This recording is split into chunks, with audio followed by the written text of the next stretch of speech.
नमस्कार प्यारे बच्चों आज मैं आपको एक कहानी सुनाने आई हूँ और ये कहानी है आप ही की दूसरी कक्षा की हिंदी की पाठ्य पुस्तक की। इस कहानी या इस पाठ का नाम है घड़े की बात। पाठ नंबर 3 घड़े की बात। तो सुनना बच्चों। किसी गांव में एक कुम्हार रहता था जिसका नाम था धनीराम। गांव के लोग उसे धनिया कहते थे। वह मिट्टी के तरह तरह के बर्तन, खिलौने आदि बनाता था। एक दिन उसने एक बड़ा सा घड़ा बनाया। उसे सुंदर बेल बूटों और रंगों से सजाया। घड़ा बहुत सुंदर बन गया। धनिया अपने बनाए हुए घड़े को देख देख कर बहुत खुश हो रहा था। उसे देखते देखते वह सो गया। सपने में उसने देखा कि घड़े के पास पड़ी हुई मिट्टी हिली और कहने लगी, ओ घड़े, मैंने तुझे बनाया, सुंदर रूप तुम्हारा मुझसे ही है आया। यानी मिट्टी बोली कि ये घड़ा मेरी ही वजह से सुंदर बना है। तो मिट्टी ने जब ये बात बार बार बोलती रही तो उसके पास में ही रखी बाल्टी का पानी छलका और कहने लगा, मिट्टी रानी मेहनत सारी मेरी, मैंने इसे बनाया, तुम थी धूल की बस एक ढेरी। आप समझे बच्चे?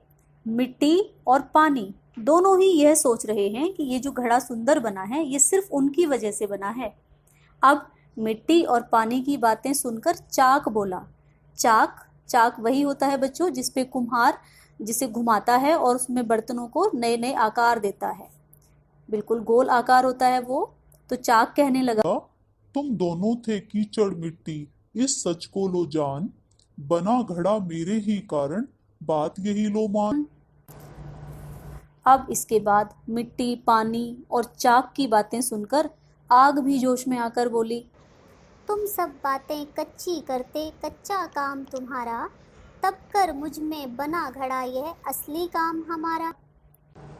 मतलब कि जो मिट्टी थी, पानी है और आग है, सब अपने अपने को इस चीज़ का श्रेय दे रहे थे कि ये जो सुंदर घड़ा बना है ये सिर्फ उनकी वजह से बना है। हर कोई अपने आप को महत्वपूर्ण दिखा रहा था। जब इन सब की बातें धनिया ने सुनी तो वह बोला, सब चुप हो जाओ, चलो घड़े से पूछ लेते हैं उसे किसने बनाया है। घड़े ने जब यह प्रश्न सुना तो वह बोला, किसी एक का काम नहीं यह, सबकी मेहनत सबका काम, मिलजुल कर सब कर सकते हैं अच्छे अच्छे सुंदर काम। यानी जब घड़े से ये पूछा गया कि भाई तुझे सुंदर किसने बनाया है, तो उसने बताया कि सबने मिलकर ही उस घड़े को सुंदर बनाया है। वो किसी एक चीज से इतना सुंदर नहीं बन सकता था। जब सभी चीजें मिली, सभी चीजें मतलब मिट्टी, पानी, चाक, आग, तब जाके वो घड़ा इतना सुंदर बन पाया है। इतनी बातें सुनकर धनिया की आंख खुल गई। उसने देखा घड़े पर बने चित्र मुस्कुरा रहे हैं और मन ही मन कुछ कहने का प्रयास कर रहे हैं। तो बच्चों, इस पाठ से हमें ये शिक्षा मिलती है कि हम जब कोई काम करते हैं तो उसमें सभी का बराबर एक योगदान होता है। सभी मिलकर किसी काम को बहुत अच्छा कर सकते हैं। तो प्यारे बच्चों, अब हम इस पाठ से संबंधित अभ्यास कार्य करेंगे। अभी मैं आपको 2 प्रश्न बोल रही हूँ, आप इन्हें सुनना और इनके जो भी उत्तर आपको आपके दिमाग में आते हैं, जो आपके मन में आते हैं, उन्हें लिखना। इसके अलावा जो भी प्रश्न होंगे वो मैं आपको बाद में करवाऊंगी। पहले आपको सिर्फ ये 2 प्रश्न अभी सुनने हैं और इनके उत्तर अपने आप सोचकर लिखने हैं। तो बच्चों, मेरा पहला प्रश्न है इसी पाठ से संबंधित। पहला प्रश्न सुनो इसे। यदि आपको घड़ा बनाना पड़े तो आपको किन किन चीज़ों की आवश्यकता होगी?